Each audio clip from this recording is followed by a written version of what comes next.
Just for a brief introduction so everyone knows who's speaking with you. Stedi Eduvie is a visual artist known mostly for his work as a colorist, photographer, and cinematographer. Woo! He has worked on multiple award-winning projects ranging from feature films, shorts, music videos, etc. His work has been featured at prestigious festivals in cities like Toronto, Jeddah Winter, from billboards all over Nigeria to Times Square, New York. His work has transcended his home city, Lagos, where it all began. So my question for you, Steady, so that people can also get a feel of who you are. How did you get started in this field? What's your story? Um, Thank you for having me. How I got started. I think I picked interest when I was still in high school, and on getting out of high school, I found myself leaning into communities of other creative people, people who were filming weddings, events, those kinds of things. And at that point, I just started doing some research, playing around with cameras, trying to get on as many sets as I can. And about like immediately after high school, I moved to Lagos, Nigeria, which has been my home for the past 10 years. Hmm. And yeah, from then on, I just kept building hours because I think that's the easiest way to put it. Like learning any skill or being great at anything really is just about it's mostly about the amount of time that you put into intentionally learning, that sort of skill. That's a summary. A more detailed one would be yeah, I was filming, moved to Lagos, filming weddings, shooting weddings at first, and then making music videos for friends. Hmm. And in 2020, when a lot of people were displaced from their jobs, so most of the people we knew in advertising and those kinds of agencies were no longer working there. So I transitioned to working more in post-production as a colorist. And then I began to work on like mostly music videos at first, and then eventually started working on feature films, commercials, like different destinations. And since then, I've just like found a way to marry everything between being a colorist, photographer, cinematographer, as Yeah. well as other things. But yeah, Excellent. Yes, I have seen your work and impeccable, I have to say. What is the most exciting thing you're thank currently you. working on? And can you show us a little bit too? Is that going to be possible? Maybe we could The do like most, 2 minutes what's or the so. most exciting thing I'm currently working on? I mean, in relation to your question, to be that I'm in the stage where I'm trying to build systems and processes. So systems and processes around the things that I do, um, creating platforms to teach and empower young people who are also interested in learning these crafts as well as setting up infrastructure to cater to my industry and people who seek the kind of services that I offer.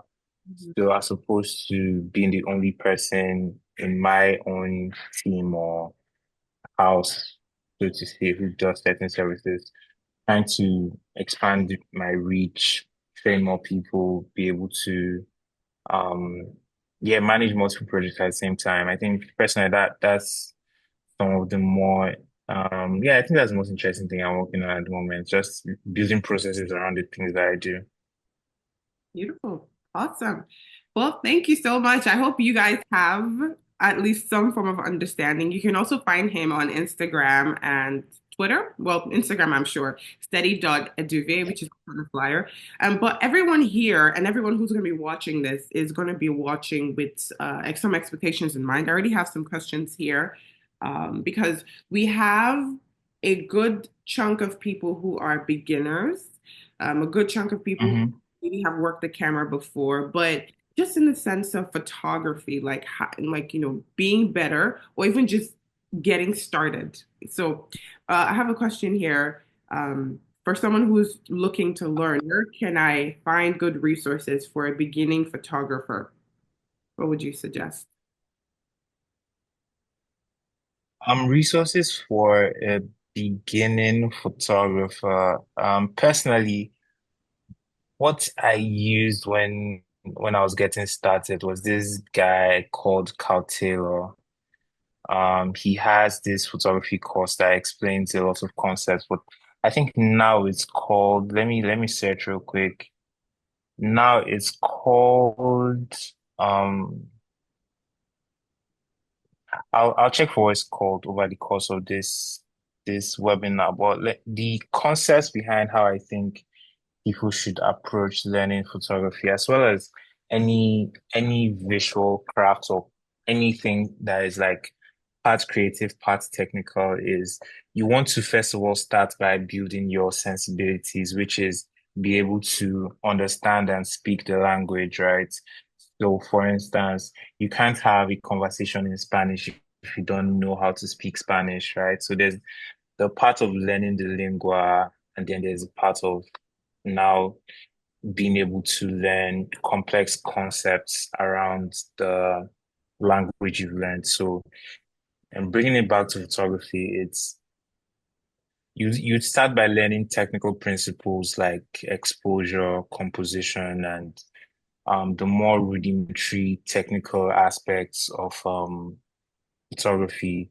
And then as you speak the language more, as you improve your sensibilities, you then get to the stage where you sort of can now learn by watching, learn by discerning, like looking at people and projects and photographers who create the kind of work that speaks to you, that inspires you.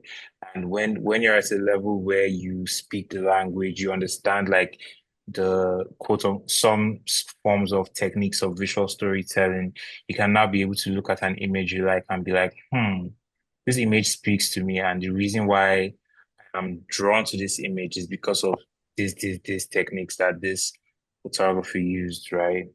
Mm. So let me quickly search for, and it doesn't have to be Carl Taylor. That's just the one that I use. But you can also follow any beginner photography course from places like Udemy or Skillshare. Most places are going to be pretty sufficient in terms of um getting beginner information, right? With more complex topics, how I see it is just as I've explained, when you're able to speak the language and understand those basic concepts, with time you become more able to learn more complex subject matter by looking at work from great artists, great projects. Like sometimes I just go and look at, oh, who was a photographer who was in charge of making images when, let's say, when Obama was in office, and why do people always talk about the images that we made during Obama's tenure, for example, and then I get a book or I go and look for resources that show different images from that era, and I'm looking at how striking they are, like how they are composed, um, how the different elements are made to look in those images, and just try and for myself discern and understand why they evoked such an emotion, right? And yeah, I think that's, I don't know if it sounds a bit vague to some of you guys. Can let me know if it does. Can explain further, but that would be a great way to get started. That's beautiful. I think that's succinct because I love the foundations. It's kind of like vowels and consonants, like in language.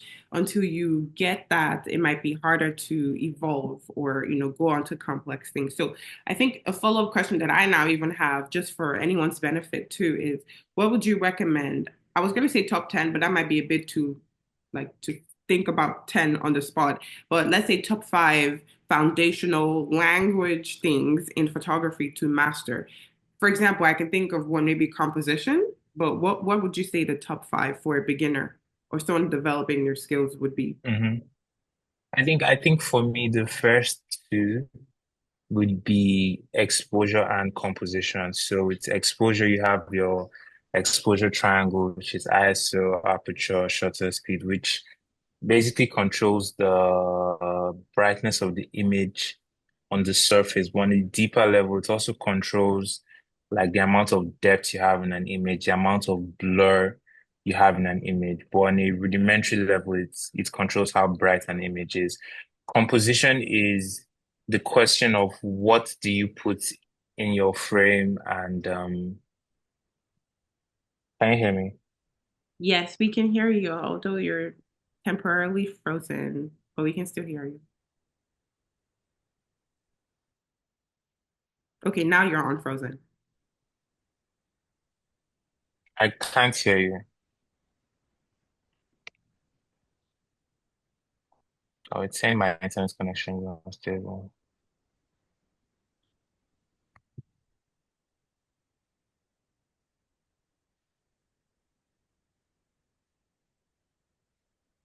Can you hear me, Steady? Okay, I can hear you now. Can you hear me clearly? Yeah, we're back. Okay, we are back. Where was I? Um, Composition, what yeah, you've I learned. was talking about, yeah, composition is what you put in the frame, how you put them in the frame, what parts of the frame you put certain elements, different like techniques of composition, like rule of third, golden ratio. Um, Apart from you said top five, so there's exposure, there's composition, there's color. Color is is one of the more quote unquote complex techniques, but it's basically how you use color to evoke emotion or to create visual depth. Hmm, Um, like how a very simple example would be if you wanted something to be perceived more happier, you would have warmer colors in there. If you wanted something to be perceived more dull or unhappy, you would have cooler colors like blues and cyans. So composition, so we have exposure, composition, color. So two other things. I'd say storytelling, but everything comes together as storytelling. hmm. Right. But I think those three would be the three main things for me. Thinking about photography. Yeah. Okay, Those would be like the core, yeah, the first things I would want to have a good grasp on when learning photography. beautiful, excellent. Yes. Yeah, so just to reiterate for everyone's benefit, that's exposure, composition, color, and then maybe venture into storytelling. Although Steady says, when all of those things come together, that is kind of sort of storytelling. Ella has a question here, which we'll take shortly. And I'm guessing from Ella's question, she's probably a more developed photographer that is exploring even more. You can correct me if I'm wrong. hmm I'm very curious about your working process. So say you were going to an event, and I don't know if you do this anymore, like take photos at events, 'cause I think you probably did that at some point. Did you even ever take photos? Yeah, I actually did a ton of events, like a huge amount of events I did. Okay, beautiful. Awesome. So let's use that as a sample. What is your working process? Like for me, I'm not a photographer, right? But if I were to go take photos at an event, I think I would be thinking, what shots do I want to capture before? Maybe how many teams, how many pieces of equipment that I have, like all of that stuff. What's the steady sauce in that? Because I want to use that as a reference point for people in case they're thinking about, bettering their system or, working on something more succinct. Okay, you said what's the steady source? That's interesting. For me, I think the most important thing about shooting events, I do this regardless of what hat I'm wearing, be it photography, videography, flying drones, is to for events is to it's to build sort of like a memory where you're not looking for what shots are going to happen or what action is going to happen. You're waiting for them to happen. I don't know if Mm. that makes sense. So, as opposed to being set up in a way where, I mean, obviously you have to be alert and standing by and like always be standing by and everything and ready to capture moments as they happen and as they unfold. But it's something that would always make your life much easier is being able to know what's going to happen beforehand. And you do this in different ways, either by being, if you're shooting a wedding, you go for the dress rehearsal. If you're shooting a concert, you go for the sound check. You go early, you go on time. You most times when I'm shooting an event, I know what's going to happen before it happens. So, okay, I know the artist when he comes on stage is going to first of all have a fashion procession where he walks down to the extreme left of stage to show XYZ outfit from so designer. So I'm not in the moment running to find the best angle to capture that sort of shot, right? I know the sequence of things and how they happen, and I'm going to be waiting Mm. when he comes up to get those shots, right? So, a lot of the work is really in pre-production, pre-planning. Let's even assume I don't have access to dress rehearsals or any of those things. I always make sure I would get to the venue on time. I would walk around the venue, know where all the routes are, um, the shortest places to take to get from this point to this point. If it has very strict access control, you figure out all the places that your access band can get you to, and the places that it can't get you to, and there are places that you think, oh, I may need access to XYZ spots to be able to get so also like XYZ kinds of coverage, right?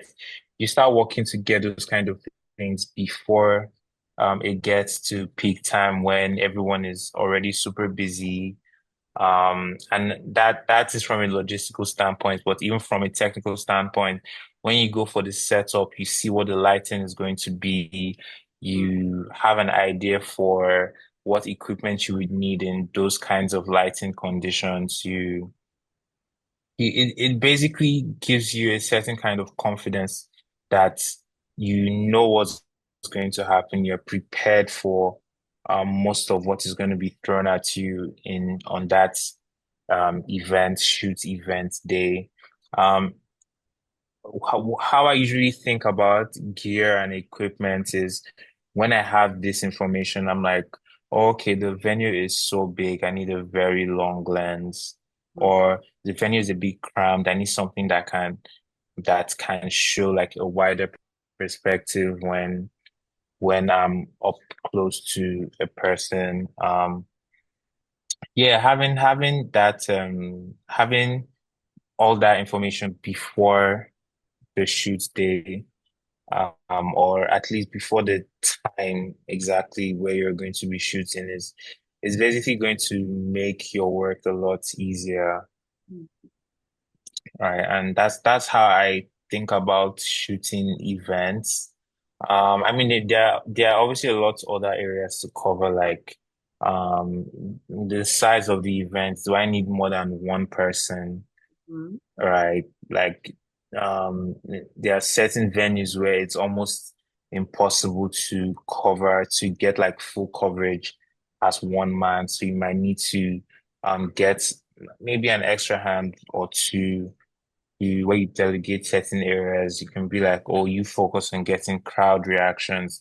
This person focuses on the stage, and then you who contracts everyone, you're probably the boss, so you can walk around and get as many angles as you want. How I think about photography from a production standpoint, meaning I have a contract to shoot an event where I would need multiple people. I hire people in a way that if I wasn't shooting, I would have enough coverage, and then I just go in there and be like that person who is looking for angles and shots that people would naturally lean into, Mm. right? So an example of that is if I'm shooting a wedding, I would get people who can shoot a wedding, like shoot weddings to a good level at least. And then personally, I'd go around getting those extra experimental, creative type shots that most people who shoot weddings wouldn't normally think about. Yeah, those are some ideas and ways I think about shooting events in general. That's exquisite. Like I Yeah. have so many notes here. So first of all, this is like it sounds like a duh thing, but it's very, very real. Don't be looking for shots. Be waiting for the shot. So that preparation. And then I love that as well, like covering the basics. So all the, base things like angles from the front, the speakers, whatever, cover all of that. And then you or somebody else can be delegated to now look for the more creative money shots. Well, not look for, go and wait for them to happen. I mean, sometimes you're looking for them as well. Yeah, with photography, things happen. Like you catch, it's called freezing moments for a reason, right? So as much as you're prepared, you also need to be prepared for the things you didn't prepare for. Mhm, But mhm. yeah, Like go there's on. this photo that I'm thinking about right now. Like it went so viral. It's this photo of a girl. She was in church. She was crying, and they caught the tear like mid-air. Like I don't know if you've seen it before. It's so I think simple. I think I did, yes. So profound. Obviously that was not planned for, like what you're saying. Like it was a moment, a moment frozen in time, and that went viral. So like photographers, yeah, yeah, storytellers definitely. Ella dropped out. I don't know if she's gonna be right back, but we can still answer her question because this is still being recorded. She had asked, "How do you master playing around with color?" For me personally, that's a very interesting question because I had it easy. I had a very easy way to develop my color sensibilities, right?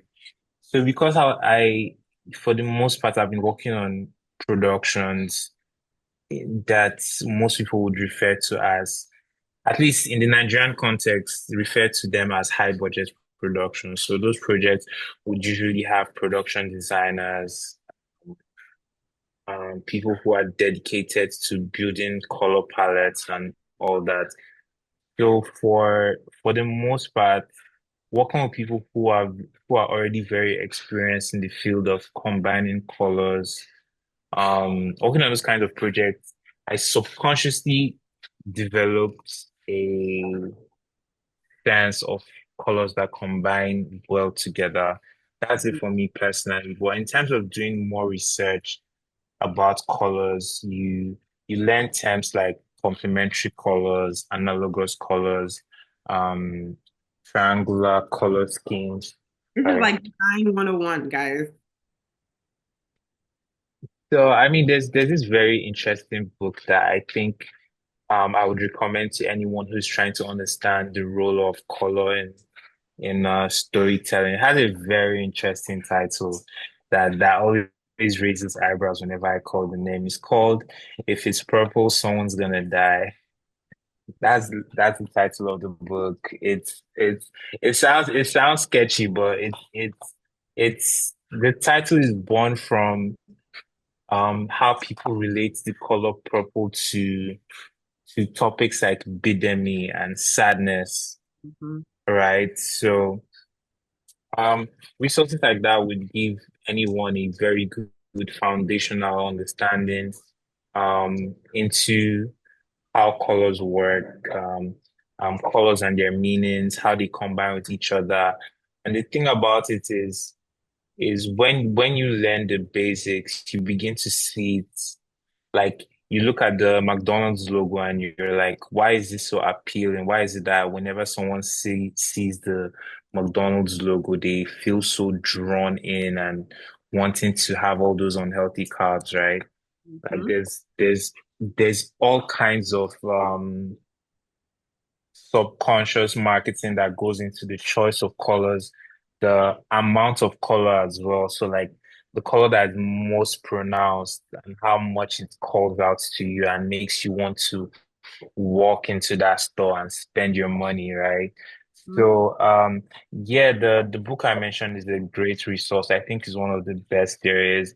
But simply just asking your either your AI tool of choice or Google or even on YouTube, you can just Google colors and their meanings or even ask specific questions that like what is a color like cyan attributed to? What do what does this certain color mean? Or you could even ask questions like, oh, I want to represent a scene where a girl is going through a tough time. What colors would represent, that sort of emotion? And something that I'm realizing now is a lot of questions we think are stupid and silly questions are actually the key to more complex topics. Mm. So never feel shy to ask certain questions, be it from a person or check online to grasp certain concepts. But in terms of mastery, like she said, the question was, how do you master playing around with the color, please? So just as I said with learning photography, you learn the lingo, you learn the basics, you start by increasing your vocabulary on color, what kinds of colors they are, how are colors formed. There are more complex topics like how colors exist in a video system or how colors exist in a digital system because how colors exist in nature and how they exist in your computer are not exactly the same. So you learn like those basics at first. And then when you learn the basics, you learn the meaning. I think a lot of the mastery comes with being able to see how the people before you have used these tools in their storytelling. So one is learning the lingua, like we have said, and then the second part is now being able to read in that lingua, and there you pick up clues like, oh, why do people consider Da Vinci's paintings to be so striking? What is it about his use of color, or why is this person's architecture thought to be very grand? Like, how did they appropriate colors or composition or different topics like that? So in terms of mastery, like I said, you learn the lingua and then you read. And by reading it, you look up other people's work and see how they have used those techniques and you build your own from there. This is a great segue. Can we look at some of your work and can you talk us through the process? Maybe, I don't know how we would do this because we didn't necessarily talk about doing this exactly before, but maybe like a shoot or a colorist's work. I don't know if that's the right language for it. And maybe your thought process behind the decisions that you made. Because essentially, what I just took from you is not just studying the basics. If I were to walk away with like the summary of, what this webinar has been about, it would be studying the basics of design, really, and the basics of photography, and then start to study people who have already done things that you're trying to do, and then learning and then trying to identify what special effects, what decisions they made, maybe listening to even their resources, because some people have like podcasts or tutorials where they would talk Mhm, the entire process and then you practice. It's basically what I'm hearing. mhm. If I'm going to be able to share my screen, I'd need to exit and rejoin. That's what it's telling me. So give me 1 second. I'll entertain everyone while we wait for you. And also, if anyone else has any questions for Steady, we just have about 12 more minutes on the clock. Supposed to be an hour. Well, no, not an hour. It's supposed to be 45 minutes. Please feel free to ask, and I will entertain you with my preliminary answer while he gets back. Actually, I'm a photographer myself. Everyone is a photographer. You've taken a selfie, so this is stuff that you should know. You've probably been asked by your friends to take photos of them, and they've probably complained, like, why are you holding the camera like that? Why is it this angle? Why is it that angle? Well, this is why you need this. You need to go back and do some studying, study composition, lighting, apertures, and all of that great stuff.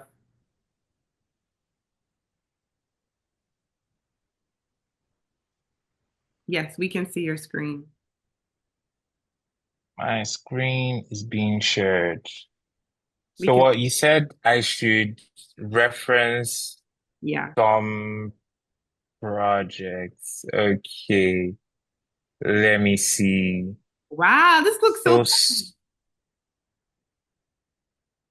so some of the work that I have here mostly happen um in real life as opposed to shoots that are planned and curated.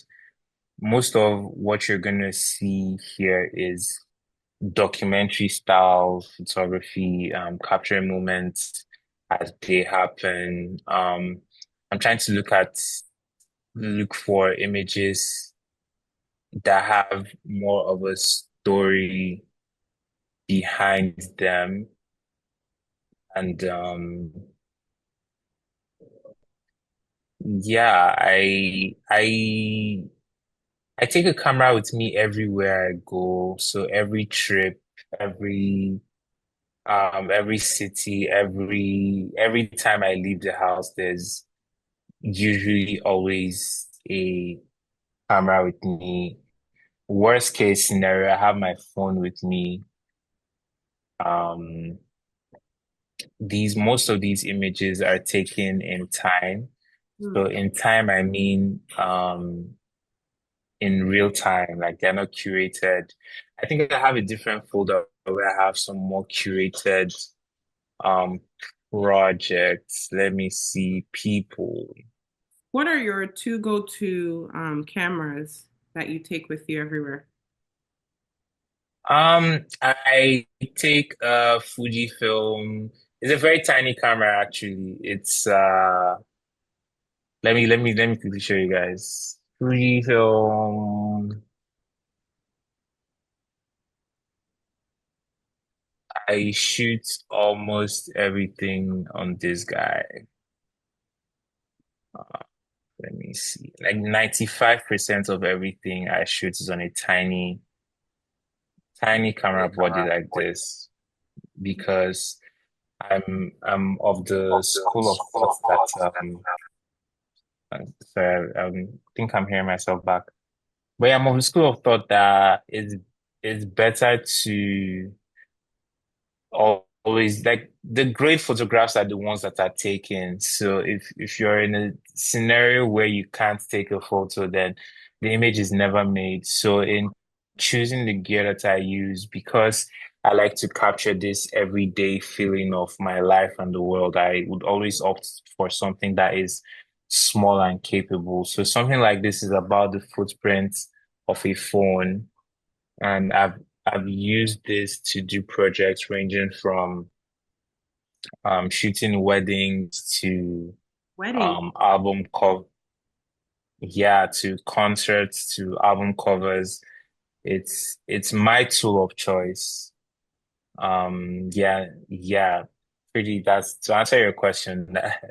This is what I shoot mostly with. Sadly, I lost mine like a week ago. I have no idea where it went, and I'm bummed. But yeah. This is my tool of choice. So almost all of these images were made on yeah. I'm So the trying to look for oh, this is Lecrae. Your color is very impeccable, very interesting. Do you Oh, have these are like mm-hmm. you I'm have a listening. Do I have what? do you have a preset? Because I feel like all of them look like you took them. It has a You feel like they all like have an identity of me in them? Mhm. In terms of preset, I don't particularly have a preset. What I try to do is I realize that for me and for a lot of people, what holds them back with their photography and being able to put work out there is most times people would take photos and those photos end up living on their hard drives because oh gets to edit the photos or some excuse of not just being able to get those pictures out of um out of whatever platform they took them on. So for me, how I think about photography is I want it to be as simple as possible and be as out of my face as possible. So essentially anything that enables me to capture the image and get it out as soon as possible. So it's also influences the gear that I use. So speaking to me personally, part of why I shoot everything, almost everything I do in regards to photography with photography on Fujifilm is because Fujifilm allows me to create specific looks um in camera, right? Mhm. So essentially all these photos I just showed you guys that were shot on Fujifilm were not edited. all Wow. my contrast, all my contrast or color looks or saturation, clarity, all those things that you would do in a software like Lightroom, I do them in camera just before taking the photo. So I would take a photo in like this scene and I would look at it and be like, how would I want this picture to end up? And I'll do this, do this, do this right there on the camera and then continue shooting such that immediately I'm done shooting, I have images to post like right off the bat. Another thing that does happen though is when working on more high-end projects and shoots that require you to do some post-processing. Maybe you're shooting a female artist where you need to do some beauty work just to make the picture look a bit more pleasing, right? Um, then I would go into post-production and, sitting in Lightroom or Photoshop to build the look, right? But in terms of my most of my personal work and let's say half of my commercial work as well, I just try to make sure I achieve the look in camera such that once I have the pictures taken, I don't need to do a ton of work on them in order to have them ready. So yeah, like to circle back to what I've been saying is I build systems where the photos are ready as soon as possible. Mhm. Because if the photos don't get seen, right, you like they just nothing becomes of them if they don't get seen.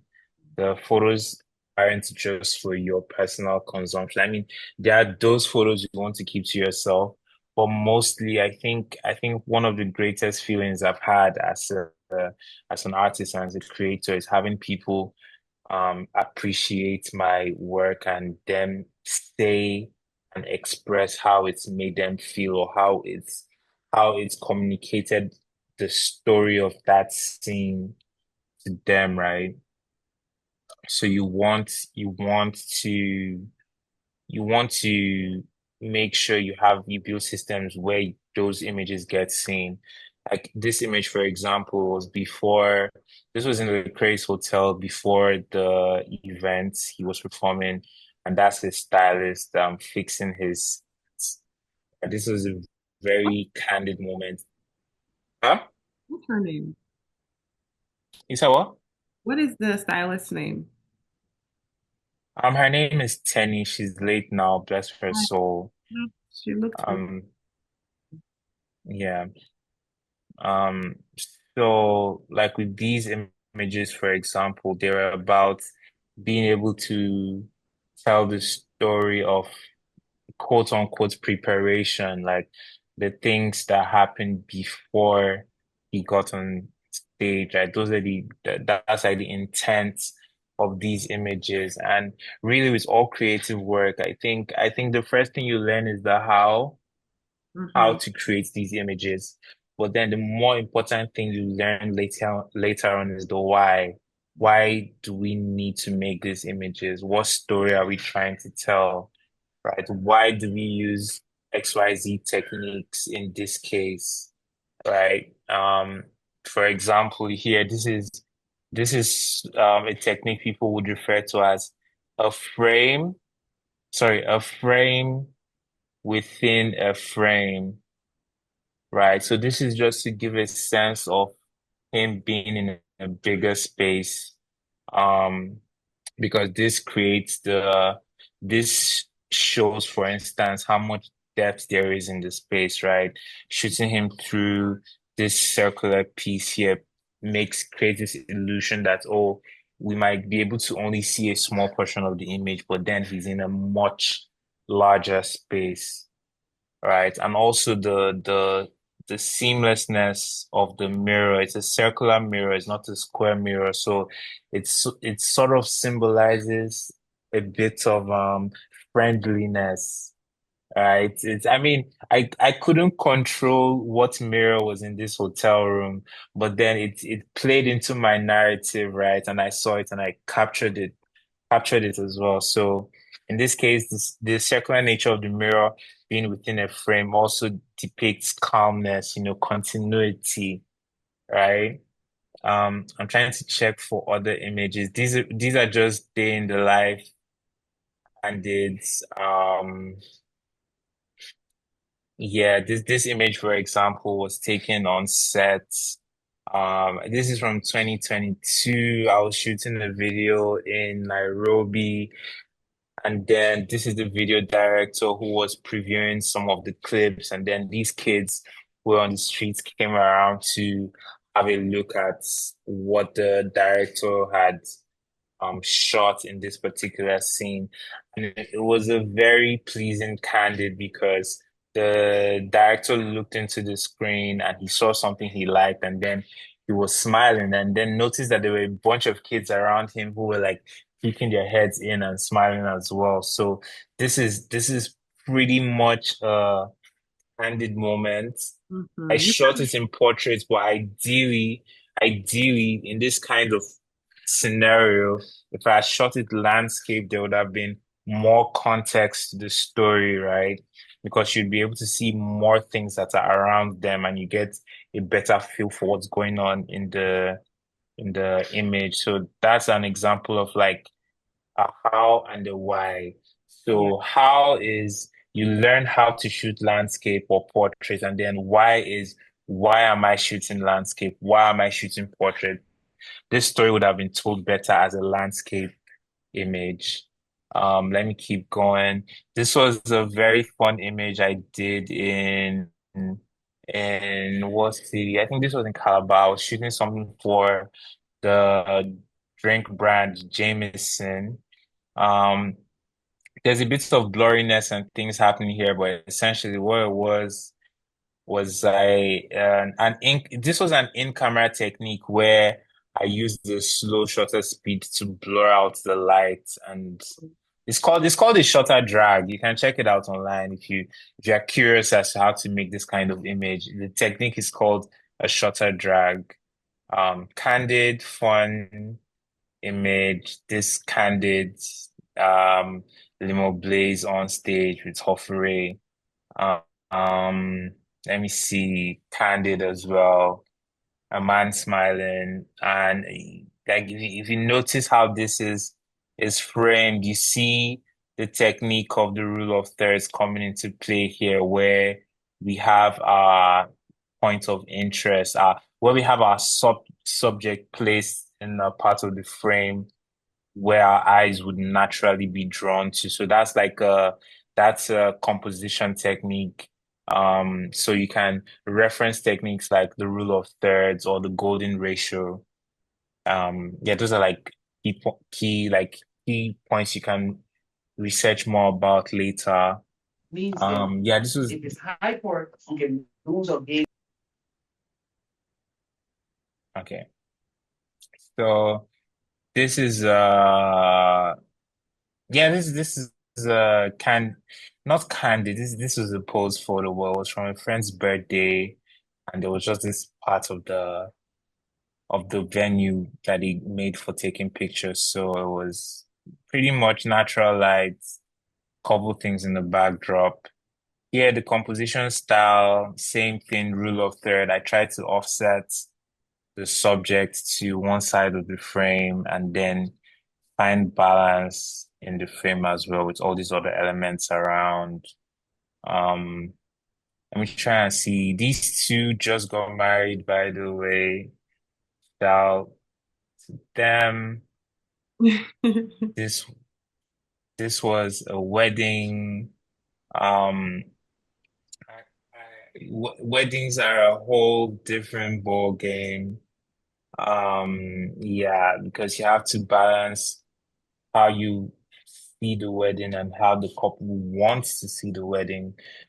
So I mean, it's interesting. Different people have different takes on that. Some people are like, oh, the couple should hire a photographer who sees the world how they would want to be seen on their wedding day. And some other people are like, oh, the photographer should be able to capture the wedding how the couple or the client would want to be perceived on their wedding day. I think it's a balance of both for me personally. I always want to be able to bring in my style and my personality into the project image while also being able to satisfy the client's expectations as well. Um, this is Ryan Coogler. Let's see to right. Yeah, this was the product shoot I did for a company based in Nigeria here. Um, yeah, very simple. Ideally, when shooting beauty, you would want to use very clean lighting techniques that like blow up, make the skin of your subject seem larger than life. In this case, there's more of a low-key lighting going on in our subject because we wanted the subject to have a bit more shadows going on while the focus is more on the product in itself. So when you see this image, your eyes are more naturally drawn to the product than to the skin, the flawlessness of the skin of the model. And that's how the client wanted to interpret that image. This is Ira Star. This was behind the scenes that was on set in music video. Um, this is This Candice, what? this is just amazing work. You need to send. Actually, you know what? Can we get your your portfolio link? How people can contact you as well, because we're right at the top of the hour. So unfortunately, we can't We continue. are. But is this public? Is this for public consumption? Can we get the link? Um, I will see how I can make it for public consumption. There's just one or two images in there that I don't particularly have the rights to share. Oh, so this is Um, your portfolio. what? So this is your private portfolio. Yes, this Uh, is my private portfolio. Not like private, I would send it to a client if they wanted to see like work that I've done, but I can't publish some of the images here. mm. Um, Yeah, I guess we got a yeah. sneak peek then. That's beautiful. Final words before we close out. What quote are you living by, and what book are you currently reading that you would recommend to everyone as well? Um, Quotes. I can't think of like this particular quote by this Philosophy. author or this in general, but in recent time, the the the sort of philosophy I've been living by is if it doesn't work today, try tomorrow. So Hmm. I realized that with trying to learn complex ideas and concepts, it can be very overwhelming. And at some point you begin to feel like, oh, you might never get it, or you might never be as great as, the people you look up to. But personally, I've learned that it boils down to the amount of time you have spent doing that thing and the amount of intentionality you put into like, learning your craft. So aside from even just learning, even with life in general, when things seem to be difficult or not working, I'm like, you know what? I'm not going to give up. It's difficult today. I'm going to rest. I'm going to sleep. I'm going to wake up and I'm going to try again. Wow. Um, but yeah, oops. Eek. They got the memo. They got the memo. All right. Beautiful. And any book you would want to recommend for everyone to read? I know you already told us about. I actually have a Kindle. Oh, book, a book. You asked a book I'm reading. You didn't ask a book I would recommend. Hopefully, you'd recommend Hello? something you've read. No, but the things I'm reading at the moment don't have anything to do with photography. That's okay too. We already got one photography recommendation. If it's purple, somebody's about to die. So I'm reading three books at the moment. One of them is A Healthy State of Panic by Farnoosh Torabi. Hey. It's uh it's a book about personal finances. The other one is The Nvidia Way. If you know the company Nvidia that had the huge stock boom and then yeah. And then one other one I'm reading that has more to do with photography-ish is What Everybody Is Saying. Hmm. So that book talks about body language and how to read people, which I think as visual storytellers we pick up on a lot of psychological skills because we want to learn how to tell stories by showing and Mhm, not telling.